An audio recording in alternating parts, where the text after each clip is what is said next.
요즘 많이 등장하는 단어 중에 리셋라고 하는 단어가 있죠. 리셋이라고 하는 것은 문자 그대로 세팅을 다시 한다 그런 뜻이죠. 컴퓨터를 쓰시는 분들은 잘 아시겠지만 모든 컴퓨터에는 리셋 버튼이 있습니다. 컴퓨터를 사용하다가 프로그램이 연기든지 혹은 작동이 잘 안 될 경우에 리셋 버튼을 누르면 초기화 상태로 돌아가서 다시 시작할 수 있죠. 참으로 편리한 기능입니다. 이것이 리셋인데 과연 우리 인생도 리셋하는 것이 가능할까요? 지금까지 살아왔던 잘못된 자취나 실수들을 다 지우고 모든 것을 원점으로 돌려서 다시 시작하는 것이 가능할까요? 물론 컴퓨터처럼 리셋 버튼 하나 누르면 되는 그런 케이스는 없습니다. 그럴지라도 최소한 우리의 과거를 되돌아보면서 새로운 마음으로 인생을 시작한다면 가능할 수도 있습니다. 그래서인지 모르지만 최근에 나온 책들 가운데에 인생의 리셋에 대한 책들이 많이 있습니다. 제가 한국에서 나온 책을 보니까 퍼스널 리셋이라는 책이 있었어요. 2020년 9월 달에 발간된 것이니까 최신간이라고 할 수가 있겠죠. 그 책을 쓰신 분이 이라야라고 되어 있어서 저는 처음에 일본 분이 썼나 생각했는데 아닙니다. 문예 창작을 전공하신 한국 분입니다. 그 책의 부제가 한 번뿐인 인생, 하마터면 대충 살 뻔했다, 그런 부제를 담고 있습니다. 인생을 좀 더 잘 살고 다시 시작하고 싶은 사람들을 위해 만든 자기 개발서인 것을 알 수가 있습니다. 내용을 소개하면 대충 이런 것입니다. 인생을 리셋하려면 첫 번째로 나를 일으켜 세우라, 자기 충전이죠. 두 번째로 나를 사랑할수록 길이 열린다, 자기 관리라고 할 수가 있습니다. 세 번째로 좋아하는 일에 시간을 쓰라, 시간 관리죠. 네 번째로 어떻게 원하는 것을 얻는가, 목표 관리입니다. 다섯 번째로 좋은 관계가 괜찮은 인생을 만든다, 인간 관리라고 할 수가 있습니다. 다 좋은 내용들이고 또 번뜩이는 인사이트가 없는 것은 아니었습니다. 그럼에도 불구하고 과연 이와 같은 시도만으로 인생을 리셋할 수 있을까라는 생각이 저에게 들었습니다. 왜냐하면 우리 인간이 가진 근본 문제가 죄라는 문제인데 죄로 망가진 인생이 이와 같은 노력만으로 새롭게 될 수가 없기 때문에 그렇습니다. 조한 비비어가 쓴 은혜라는 책이 있습니다. 그게 보게 되면 인간 스스로 자신을 새롭게 하는 것이 얼마나 힘든 것인지에 대한 예화 하나가 소개가 되어 있습니다. 상습적으로 절도 행각을 하던 사람이 있었습니다. 되풀이되는 절도 행각 때문에 옥살이를 많이 했습니다. 지난 25년 동안 5번이나 감옥을 다녀왔는데요. 매번 죄목이 편의점 무장 강도였습니다. 그는 풀려나도 또다시 범죄를 저지르기 때문에 결국 종신형을 받고 감옥에서 남은 평생을 보내야 했습니다. 그런데 어느 날 의사 한 분이 기가 막힌 신약 하나를 개발을 했습니다. 이 약은 먹기만 하면 도벽이 떠나가는 그런 약이었습니다. 그 사람이 그 약을 복용하고 드디어 절도를 하던 도벽에서 해방이 되었습니다. 이것을 본 정부 관리가 그를 가석방시켜주고 새 삶을 살도록 허락해 주었어요. 더구나 좋은 일자리도 구해주고 성실하게 살도록 잘 도와주어서 이제는 방세도 자기 돈으로 낼 수 있게 되고 음식과 의복도 자기 돈으로 사고 생필품도 넉넉히 살 수 있는 그런 여건이 됐습니다. 근데 문제가 하나 생겼습니다. 시간이 지나는 동안에 그 의사가 만들었던 약의 효능이 떨어지기 시작하는 것입니다. 어느 날 감옥에서 사귀었던 옛날 친구가 찾아와서 한마디 던졌습니다. 전과자죠, 쉽게 말하면. 나랑 같이 은행을 한번 털자. 그러면 날마다 이런 일을 하지 않고도 죽는 날까지 마음껏 즐기며 호랍게 살 수가 있어. 이 한마디 말에 잊었던 옛날의 도벽이 다시 되살아나서 은행 강도에 참여하게 되고 그 다음날 체포가 되어서 다시 평생을 감옥에서 보낸다는 그런 스토리였습니다. 우리가 인생을 리셋하려고 할 때 인간의 노력이 필요하긴 하죠. 그러나 그것만으로 우리 인생이 새롭게 되지는 않습니다. 왜냐하면 우리의 마음을 붙잡고 있는 죄악의 힘이 생각보다 크기 때문에 그런 것입니다. 그러므로 제가 결론부터 말씀을 드리자면 우리 인생을 리셋할 수 있는 분은 하나님 한 분밖에 없습니다. 그분만이 우리의 창조자이시고 그분만이 우리를 새롭게 할 능력을 가지신 분이기 때문에 하나님 한 분만이 우리 삶을 새롭게 만들 수가 있는 것입니다. 이런 면에서 여러분과 제가 참된 인생의 리셋을 원한다면 우리의 잘못된 삶을 청산하고 하나님께로 돌아가는 길밖에 없습니다. 하나님께로 돌아가면 그때 하나님께서 망가진 우리 삶을 다시 리셋하셔서 원상태로 복귀시켜 주시는 것입니다. 오늘 같이 지금 본문에 보시면은 그 좋은 예가 나와 있습니다. 오늘 본문의 말씀은 이스라엘과 깨어진 관계를 다시 복원하기를 원하시는 하나님의 심정에 대해서 다루고 있습니다.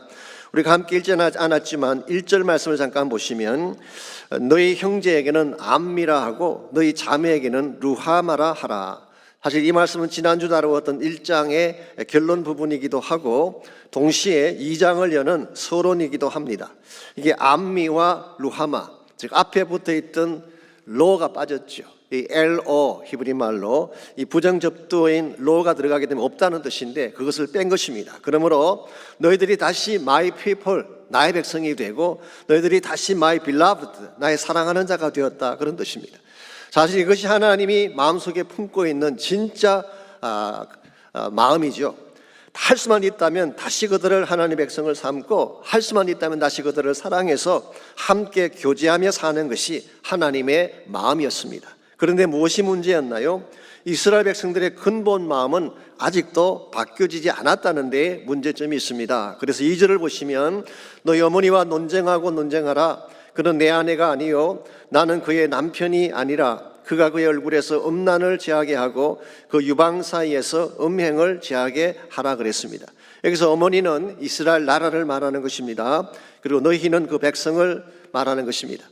이스라엘 나라 전체가 음란을 행함으로 더 이상 하나님이 그들의 남편 될 수 없음을 선포한 것입니다. 그러므로 너희들이 어머니와 논쟁을 해야 된다. 여기 논쟁한다는 말의 뜻은 알교한다는 뜻이 아니라 법적 투쟁을 하라, 그런 뜻입니다. 즉 하나님이 이스라엘 백성과 같이 갈 수 없는 법적인 관계가 되었으니까 너희들도 더 이상 음행에 참여하지 말라, 그런 뜻입니다. 그러면서 5절을 보시게 되면 그가 이르기를, 여기서 그는 이스라엘을 말합니다. 나는 나를 사랑하는 자들을 따르리니 그들이 내 떡과 내 물과 내 양털과 내 삶과 내 기름과 내 술을 내게 준다 했음이라고 했습니다. 이 그녀가 따르는 사랑하는 자들, my lovers, 영어 성경 그렇게 번역이 되어 있어요. 이 이스라엘 백성이 따르던 my lovers, 그들이 따라다니던 사랑하는 자가 누구를 말할까요? 바알을 말하는 것입니다. 그런데 오늘 본문이 복수로 되어 있는 것을 보니까 아마도 다양한 이방 신들을 뜻할 수도 있겠습니다. 이스라엘 민족은 이들이 자기들을 먹여 살린다고 말하고 있습니다. 이스라엘이 부유하게 되고 부강하게 된 원인이 그들 때문이라고 말씀을 하고 있습니다. 여러분, 이게 과연 합당한 말일까요? 하나님 때문에 자유민족이 된 그들이, 하나님 때문에 여기까지 온 그 백성이 이제는 모든 것이 바알 때문이다 라고 선포하면서 바알과 사랑에 빠진 것입니다. 이와 같은 상황을 하나님 어떻게 용납하시겠습니까? 그래서 9절에서 11절까지를 보시면 여기에 대한 하나님의 반응이 나와 있습니다. 먼저 9절을 보시게 되면 하나님이 주신 모든 축복을 환수하시겠다, 주었던 모든 것을 빼앗아 가시겠다 말씀하셨고, 10절을 보시면 그들을 모든 수치 가운데에 드러나게 하시겠다 그렇게 말씀하셨고, 11절을 보게 되면 모든 희락과 명절을 폐지시키겠다. The Message Bible은 The party time is over, 잔치는 끝났다 그렇게 번역을 했어요. 13절을 보시면 나를 잊어버리고 바알을 섬긴 날수대로 그들에게 징벌을 주리라. 이것이 엄행한 민족을 향한 하나님의 준엄한 심판 메시지라고 할 수가 있습니다. 그러나 과연 이것이 하나님의 본심이었을까요? 그건 아니라는 것입니다. 우리가 잠깐 14절을 보시게 되면요, 사실 14절 말씀이 굉장히 중요한 내용을 다루고 있는 것인데요, 보게 되면 하나님 본심이 그렇지 않다는 사실을 14절과 15절을 통해서 우리에게 소개합니다. 14절, 그러므로 보라 내가 그를 타일러 그친들로 데리고 가서 말로 위로하리라 그랬어요. 이 타일른다는 이 표현은 옛날 번역은 개요하여 그렇게 번역했는데요, 설득한다 그런 의미를 갖고 있습니다. 하나님 이스라엘 백성을 강권적으로 데려나가는 것이 아니라 이 마음을 잘 타일러서 함께 그친들로 나가자 그렇게 말씀한 것입니다. 여기서 말하는 그친들은 광야, 윌더니스를 말합니다. 그리고 많은 성경 주석가들이 이 광야는 이스라엘 민족이 처음 애굽에서 나왔을 때에 하나님과 40년을 함께했던 그 장소로 해석을 하고 있습니다. 이 광야가 비록 거칠고 척박한 땅이긴 하지만 이 광야야말로 하나님 이스라엘 백성을 처음 만나서 교제했던 첫사랑의 장소였기 때문에 하나님은 이곳에서 그들과 다시 관계를 시작하자 그렇게 말씀한 것입니다. 그래서 우리 유진 피러스 목사님이 중심이 돼서 번역한 The Message Bible을 보게 되면 14절을 이렇게 번역을 해놓았어요. 이제 내가 할 일을 밝히는데 나는 모든 것을 다시 시작하고 싶다. And now here's what I'm going to do. I'm going to start all over again. 내가 다시 너희들과 시작하고 싶다. 어디에서? 광야에서. 그래서 The Message 바이블은 이 광야를 우리가 첫 데이트를 했던 곳이라 그렇게 번역한 것을 볼 수가 있습니다. 저는 여기에 하나님의 진정한 심정이 잘 나타나 있다고 생각을 합니다. 비록 이스라엘 민족이 더럽혀졌어요. 몸도 더럽혀지고 마음도 더럽혀졌어요. 많은 부분이 상하고 깨어지고 부서지긴 했지만 나에게로 돌아오라. 그러면 다시 시작하고 싶다. 이게 하나님의 본심인 것입니다. 오늘 여러분과 저를 향하신 하나님의 본심도 마찬가지라고 생각합니다. 우리 가운데 망가지지 않는 인생이 있나요? 더럽고 누추하지 않게 살아온 사람이 있습니까? 실패와 후회의 흔적을 가지지 않은 인생이 어디 있나요? 우리 모두는 다 깨어지고 망가진 존재인데 하나님이 우리 인생을 리셋하셔서 다시 시작하고 싶다 그렇게 말씀하고 계세요. 저는 여기에 소망이 있다고 생각합니다. 이것이야말로 성경이 말하는 복음이라고 생각합니다. 다 망가진 죄인도 죄 씻음 받고 새 사람 될 수 있다는 것이 복음이 아니고 무엇이겠습니까? 이런 측면에서 오늘 본문을 통해 하나님은 여러분과 저를 초청하고 계십니다. 비록 너희들의 모습이 험악하게 변했을지라도 망가지고 깨어졌을지라도 다시 나에게로 오라. 그럼 내가 너희들을 리셋해서 새로운 회복 가운데 살게 하시겠다. 이것이 하나님이 여러분을 향하신 초청이고 우리를 향하신 놀라운 사랑의 초청이라고 할 수가 있습니다. 자, 그렇다면 우리가 어떻게 할 때에 하나님께로 나아가서 우리 삶을 다시 회복하고 새 삶을 시작할 수가 있을까요? 오늘 본문을 보시게 되면 이스라엘 백성들의 케이스를 통하여서 우리 삶을 새롭게 시작하는 데 꼭 필요한 몇 가지 원리가 오늘 본문에 잘 소개가 되어 있습니다. 첫 번째로 필요한 것이 잘못된 과거를 청산하는 것입니다. 여러분이 새 생활을 시작하려면 옛 생활을 끊어야 되는 것입니다. 옛 관행을 그대로 남겨둔 채 어떻게 새 일을 시작할 수가 있겠어요? 그래서 이런 말이 있습니다. 회개가 없으면 회복도 없다. No repentance, there's no restoration. 그런 말이 있어요. 사실 이 말은 척 피어스라는 분이 하신 말인데요. 이 시온의 영광 국제사역부가 있습니다. Glory of Zion International Ministry. 그 총재를 맡으신 분인데 사실 그 사역단체는 유대인과 일방이 하나가 되어서 세계 선교 비전을 이루자 그렇게 해서 형성된 단체입니다. 그런데 그분의 주장이 뭐냐고 하면 세계 선교도 좋고 선교 전략도 좋지만 이 모든 것보다 먼저 선행해야 될 것이 있다. 우리의 잘못된 과거를 청산해야 된다는 것입니다. 회개하지 아니하고 어떻게 비전이 성취가 될 수가 있고 하나님 나라가 이루어질 수가 있느냐? 회개가 우선돼야 된다. 그런 말씀하셨어요. 저는 일리가 있다고 생각을 합니다. 오늘 본문에 기록된 이스라엘 백성의 케이스도 마찬가지예요. 그들이 바알을 따라다니며 영적 음행을 계속하면서 동시에 하나님과 만남을 새롭게 한다. 이거 불가능한 것이죠. 그랬기 때문에 호시아와 동시대 사역을 했던 이사야 선지자는 이사야 55장 7절에서 다음과 같은 말씀을 적고 있습니다.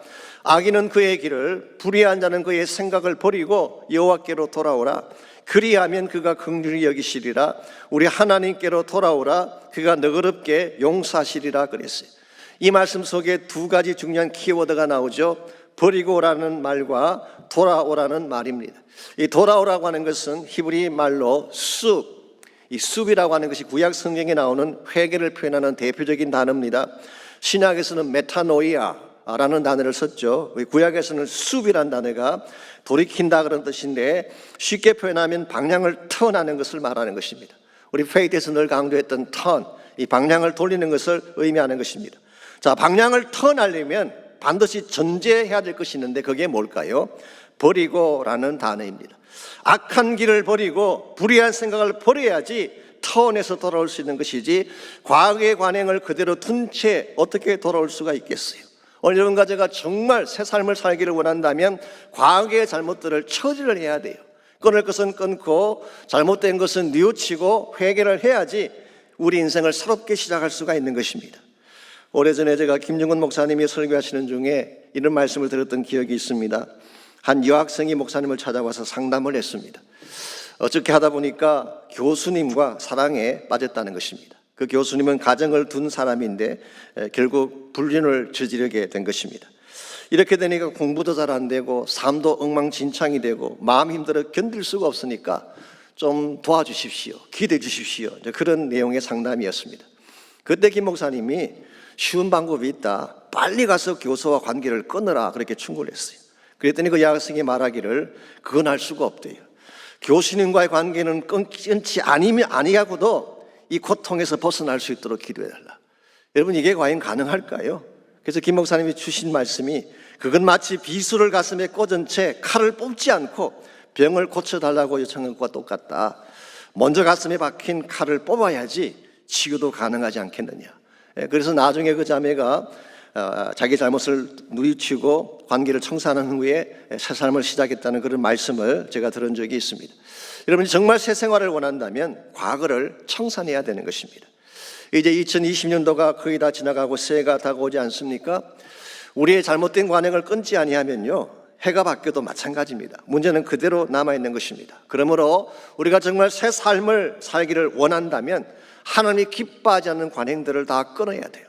불신앙도 끊어야 되고 하나님 무시하며 살았던 우리의 삶도 끊어야 되고 부정직하게 잘못되게 살았던 모든 삶들을 십자가 앞에 가지고 나가서 자복하고 청산을 해야지 새 삶을 시작할 수가 있는 것입니다. 여러분, 가정의 문제를 회복하는 것도 마찬가지입니다. 우리의 가정에서 배우자들에게 자녀에게 잘못 행했던 관습이 있다면 끊어야 되는 것입니다. 막말하고 상처 주고 무관심하고 무책임하게 살았던 우리의 모습 그대로 둔 상태에서는 절대로 가정이 회복될 수가 없는 것입니다. 이런 면에서 우리가 정말 우리 인생을 리셋해서 새롭게 변화되기를 원한다면 첫 번째 해야 될 것이 과거의 잘못을 청산하는 것입니다. 두 번째로 해야 될 일이 베푸신 은혜를 인식하는 것입니다. 우리가 인생을 리셋하려면 과거의 잘못도 처리해야 되지만 우리에게 베푸신 하나님의 은혜도 기억을 해야 되는 것입니다. 즉 단순히 돌아오는 것만으로 충분하지가 않다는 뜻이에요. 하나님의 은혜 앞으로 나아와서 하나님의 은혜를 누려야지 참된 회복이 시작이 되는 것입니다. 그래서 8절 말씀 보시면은 이 8절은 이스라엘 백성이 착각했던 사실 하나를 소개해 주고 있습니다. 곡식과 새 포도주와 기름은 내가 그에게 준 것이요 그들이 바알을 위하여 쓴 은과 금도 내가 그에게 더하여 준 것이거늘 그가 알지 못하도다. 여기 내가 누구를 말할까요? 하나님을 말하는 것입니다. 하나님이 이스라엘 백성에게 곡식도 주고 새 포도주도 주고 기름도 주었다. 심지어 그들이 바알을 위해 사용했던 은과 금도 하나님이 주신 것인데 그들이 알지 못했다는 것입니다. 이스라엘 민족은 착각을 했습니다. 자기들이 잘 먹고 잘 살게 된 이유가 바알 숭배 때문이라고 생각을 했어요. 그래서 많은 곡식을 거두고 새 포도주를 마시게 되고 기름진 것을 먹게 되니 모든 것이 바알을 숭배했기 때문이다. 그들은 그렇게 생각을 했어요. 그래서 12절을 잠깐 보시면은 이런 표현이 나옵니다. 그가 전에 이르기를 이것은 나를 사랑하는 자들이 내게 준 값이라 그랬어요. 즉 이스라엘 백성이 따라다녔던 사랑하는 자들, 라벌스, 그들이 이스라엘에게 준 값이래요. 이걸 쉽게 표현하면은 매춘의 대가다 그런 뜻입니다. 그들이 엄행을 행함으로 말미암아 이 바알 숭배를 함으로 말미암아 그들이 받게 된 대가 그런 뜻을 말하는 것입니다. 이런 면에서 정말 이스라엘 백성은 하나님의 은혜를 저버리고 하나님을 제외시키고 오히려 바알을 숭배하고 바알과 짝하게 살았던 민족이라고 부를 수가 있습니다. 오늘 여러분과 제가 인생을 바르게 살려면요, 나에게 주어진 모든 것이 하나님의 은혜라는 사실을 깨달아야 돼요. 내가 잘나서 얻은 것이 아니고 내가 어떻게 하다 보니까 운이 좋아서 얻게 된 행운이 아니라 하나님이 나에게 주신 은혜다. 이 은혜에 대한 인식이 분명해야지 여러분 삶의 회복이 가능하게 되는 것입니다. 일반적으로 무엇이 좀 잘 풀려가게 되면 많은 분들이 착각을 합니다.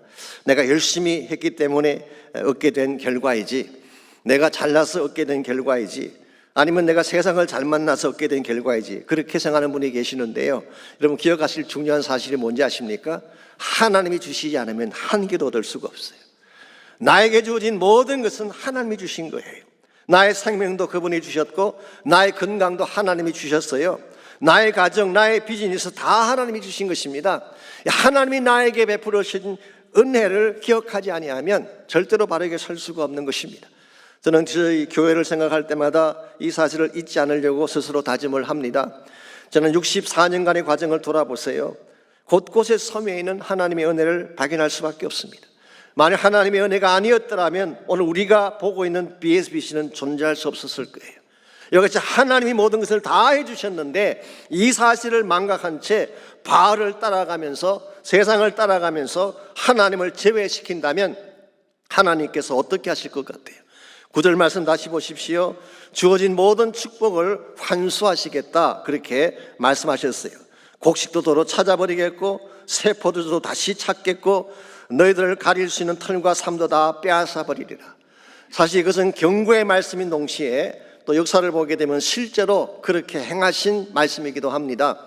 우리가 알고 있는 것처럼 주전 722년도에 아수르에게 북왕국 이스라엘이 망하지 않습니까?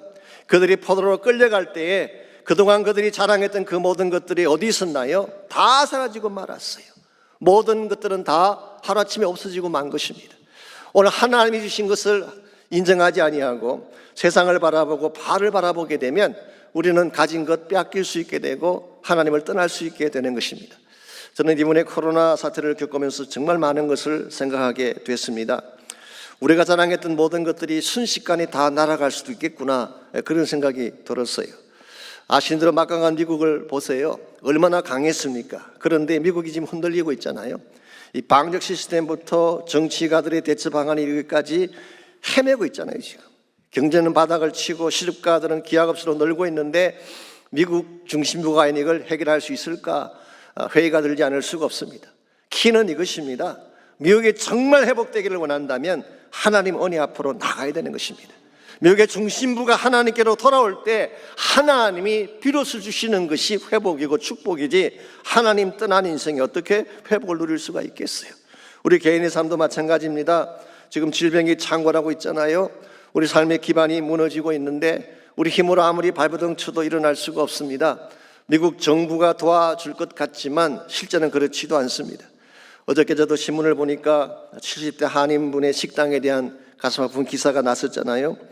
종업원들이 다 나갔기 때문에 손수 깍두기를 만들고 조리부터 포장까지 힘겹게 그렇게 식당을 운영하는데 시정부에서 스티커 하나를 달지 않았다고 벌금을 매겼어요. 이 티켓을 발부한 것입니다. 은행 잔고를 보여주면서 정말 망하게 되었다고 사정을 해도 소용이 없더래요. 제가 그 기사를 보면서 참 마음이 아팠습니다. 왜냐하니까 여러분 가운데도 그런 일을 당할 분들이 계실 것이기 때문에. 이 세상 믿을 거 못 됩니다. 바알 믿으면 안 돼요. 우리의 안전과 우리의 풍요를 그들이 책임져 주는 것이 아닙니다. 하나님이 책임지시는 것입니다. 정말 나를 도와주고 내가 어려울 때에 내 편이 되어줄 수 있는, 진정한 의미에서 나를 도와줄 수 있는 분은 바알이 아니라 우리의 본 남편이신 하나님밖에 없는 줄 압니다. 그러므로 여러분과 제가 참된 의미에서 삶이 회복되기를 소원한다면 세상 자랑 다 내려놓고 나의 힘 자랑 다 내려놓고 하나님 은혜 앞으로 나아가야 되는 것입니다. 이와 같이 우리가 인생을 다시 새롭게 시작하기를 원한다면 1차적으로는 잘못된 과거에서 돌아서야 됩니다. 이것을 우리는 회개라고 부르죠. 두 번째는 은혜를 인식하고 은혜의 보좌 앞으로 나아가야 됩니다. 그때 하나님께서 길을 열어주시는 것입니다. 그러나 이 두 가지만으로 충분하지 않습니다. 정말 여러분의 삶이 새롭게 되기를 원한다면 하나님이 준비해 주신 실제적 축복을 경험을 해야지 진정한 차원에서 회복으로 나아갈 수가 있습니다.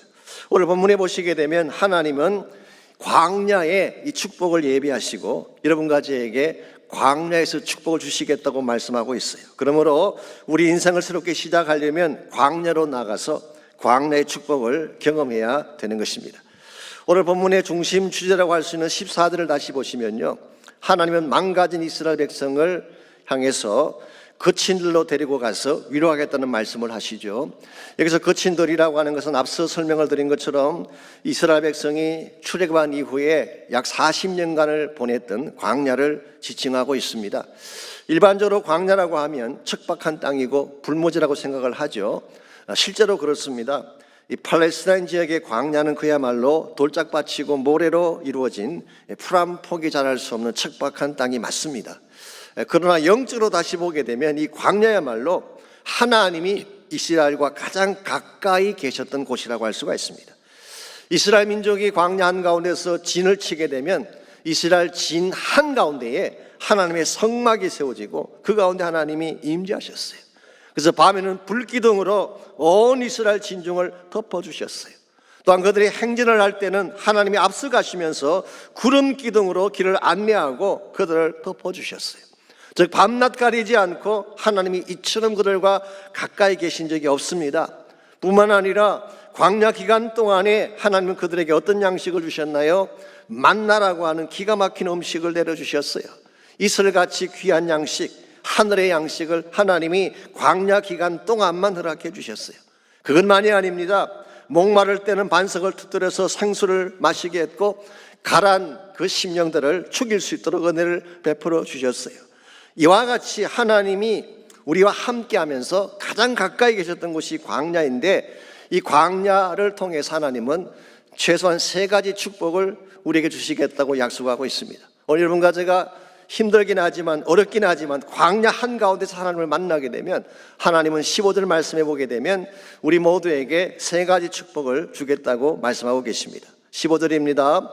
거기서 비로소 그의 포도원을 그에게 주고 아골 골짜기로 소망의 문을 삼아 주리니 그가 거기서 응대하기를 어렸을 때와 애굽 땅에서 올라오던 날과 같이 하리라고 했어요. 여기 3가지 축복 중에 첫 번째가 기쁨의 축복입니다. 포도를 주겠다고 하셨는데 이것은 순전한 기쁨의 회복을 말하는 것입니다. 이 포도주라고 하는 것은 유대인의 잔치집에 없어서는 안 될 필수품이죠. 이것이 있어야 기쁨을 누릴 수 있기 때문에 그렇습니다. 그래서 복음서에 보게 되면 예수님께서도 가나 혼인잔치에서 물로 포도주를 만드는 기적을 행하지 않으셨습니까? 이런 면에서 포도주는 기쁨을 상징하는 것입니다. 그러나 여러분, 한 가지 아셔야 될 중요한 일이 있습니다.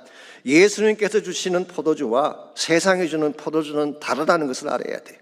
세상도 우리에게 기쁨을 줄 때가 있죠. 세상도 풍요롭고 또 기름진 것들을 줄 때가 있습니다. 그러나 세상에 주는 모든 기쁨은 육체적인 것입니다. 일시적인 것입니다. 잠깐이면 끝나고 마는 것입니다. 근데 예수님께서 우리에게 주시는 기쁨은 그런 차원이 아니에요. 우리 심령 가운데 부어주시는 기쁨이기 때문에, 기쁨의 원천을 심어주시기 때문에 이 기쁨은 사라지지 않는 것입니다. 그래서 이와 같은 기쁨을 샘솟는 기쁨이라고 말하죠. Joy like fountain, joy like a river. 계속해서 솟아나오는 기쁨. 우리 마음 중심에 하나님이 기쁨의 원천을 주셨기 때문에 환경이 아무리 척박하고 아무리 어려워도 이 기쁨은 앗아갈 수가 없는, 이 기쁨을 누가 주시는 것일까요? 성령께서 우리에게 주시는 것입니다. 성령께서 우리 마음속에 기쁨의 원천을 심어주시게 되면 우린 광야라고 할지라도 척박한 땅을 걸어갈지라도 기쁨 가운데 살 수가 있는 것이죠. 이것이 하나님께서 광야에서 주시는 첫 번째 축복이에요. 두 번째가 소망의 축복을 말씀하십니다. 오늘 본문을 보시면 아골 골짜기로 소망의 문을 삼아주겠다는 표현이 나오죠. 여기는 아골 골짜기가 어떤 곳을 말할까요? 여호수아 7장에 보시게 되면 아간이라고 하는 사람이 범죄를 했을 때에 이스라엘 민족이 다 그 아간을 중심에 놓고 돌로 쳐서 죽이고 그게 돌 무더기를 쌓았습니다. 그 돌 무더기 쌓은 그곳을 아골 골짜기라고 불렀죠. 그러므로 이것은 저주의 장소이면서 죽음의 장소이면서 패배를 상징하는 수치의 장소라고 할 수가 있습니다. 이 아골이라는 이름 자체가 무슨 뜻인가요? 아, 골이 아프다. 그래서 괴롭다 그런 뜻이에요. 트러블.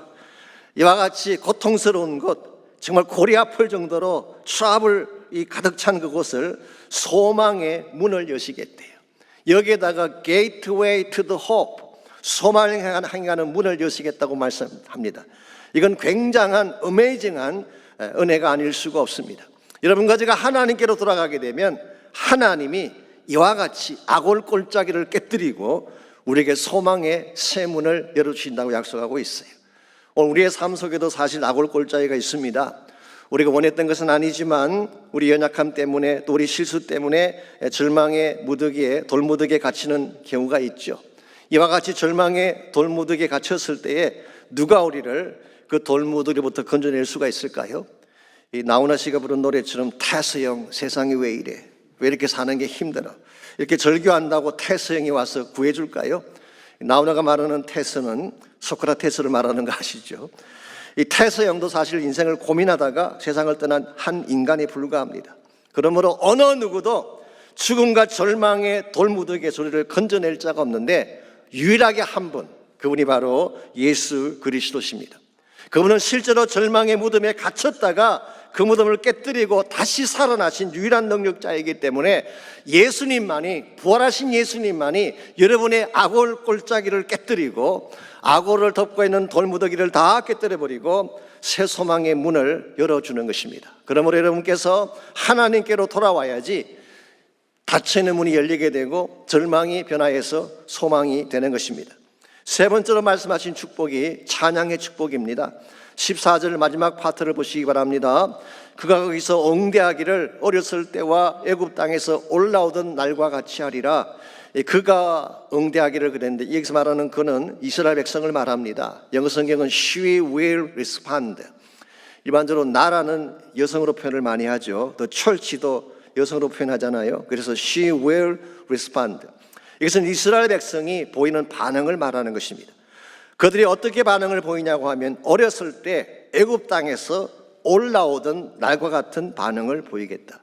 이 반응의 실제적 내용이 뭘까요? 출애굽기 15장에 보시면은 이스라엘 백성이 홍해를 건넌 직후에 모세와 함께 불렀던 유명한 노래가 나옵니다. 그래서 우리는 모세의 노래라고 지칭을 하죠. 그 노래는 그들을 구원하고 건져내신 하나님을 향한 찬양의 노래였습니다.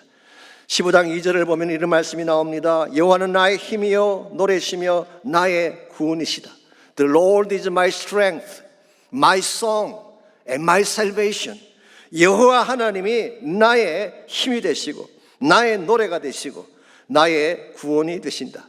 이게 사실은 모든 하나님 백성이 불러야 될 찬송의 주제라고 할 수가 있습니다. 그랬는데 이스라엘 백성은 이 노래를 잊어버렸어요. 왜 그랬을까요?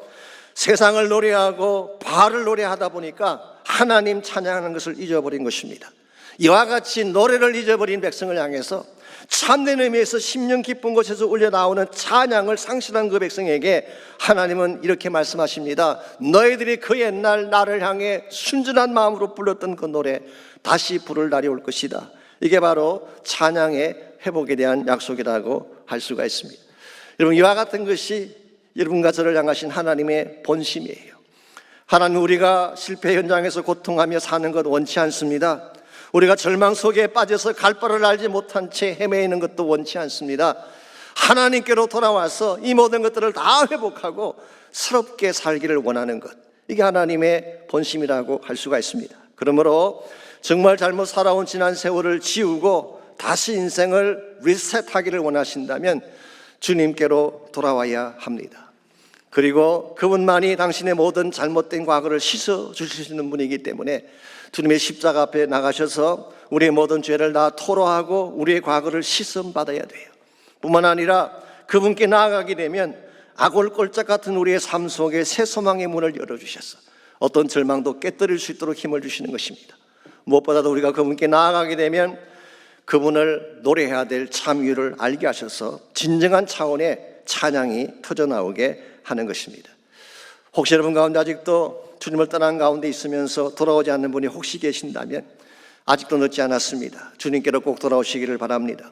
그분의 십자가를 붙잡고 지난 세월의 아픔과 상처를 다 지워버리고 이제는 새로운 사람으로 변화되어져서 하나님 위해, 하나님의 영광 위에 살 수 있도록 여러분 자신을 결단하고 드릴 수 있기를 바랍니다. 미국의 찬송가 작가 중에 윌리엄 컬크 페이트릭이라고 하는 찬송가 작가가 있습니다.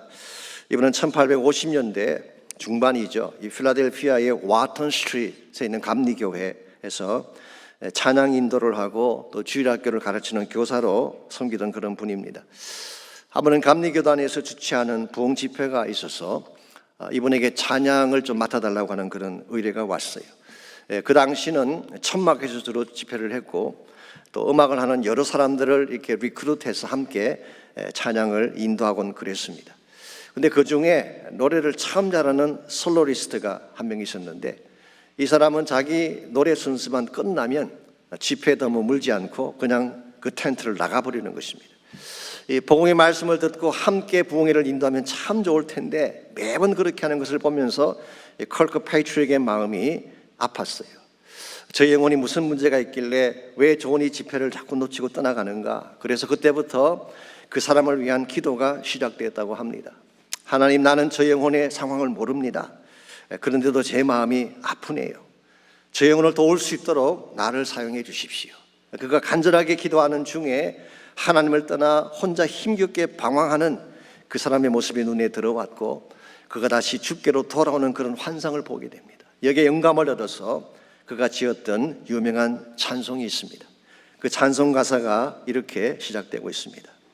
하나님을 너무 멀리 떠나 방황했습니다. I've wandered far away from God. 이제 집으로 돌아갑니다. Now I'm coming home. 죄의 길이 너무나 길고 험악했습니다. The path of sin too long I've trod. Lord, I am coming home. Coming home, coming home. Never more to roam. 집으로 갑니다. 다시는 방황하고 싶지 않습니다. Lord, I am coming home.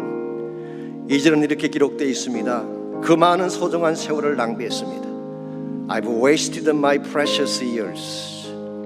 Now I'm coming home. 뉘우치는 눈물로 주님께 나아갑니다. Now repent with the bitter tears. Lord, I'm coming home. 이 찬양을 지은 컬 페이트릭이 그 다음 날 밤에 그 솔로리스트에게 이 찬양을 부를 것을 부탁을 했어요. 이 솔로리스트가 이 찬양을 부르다가 1절을 마치고 2절을 부르다가 그 자리에서 고꾸라졌어요. 성령께서 그 가슴을 친 것입니다.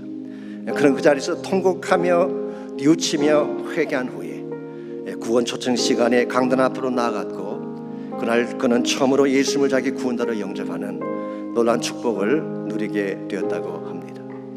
우리 모두에게 이와 같은 경험이 필요해요. 하나님, 여러분과 제가 다시 그분에게 돌아오기를 원하고 계세요. 우리가 이제 찬양할 내용이 찬송가 273장인데요. 방금 소개해드린 그 찬양이 바로 그 찬양입니다. 우리말 번역은 이렇게 되어 있습니다. 나 주를 멀리 떠났다 이제 옵니다. 나 죄의 길에 시달려 이제 옵니다. 그 귀한 세월 보내고 이제 옵니다. 나 뉘우치는 눈물로 주여 옵니다. 이 병든 마음을 고치려고 이제 옵니다. 큰 힘과 소망 바라고 주여 옵니다. 나 바랄 것이 무엇인가? 우리 주 예수 날 위해 돌아가심만 믿고 옵니다. Coming home, coming home.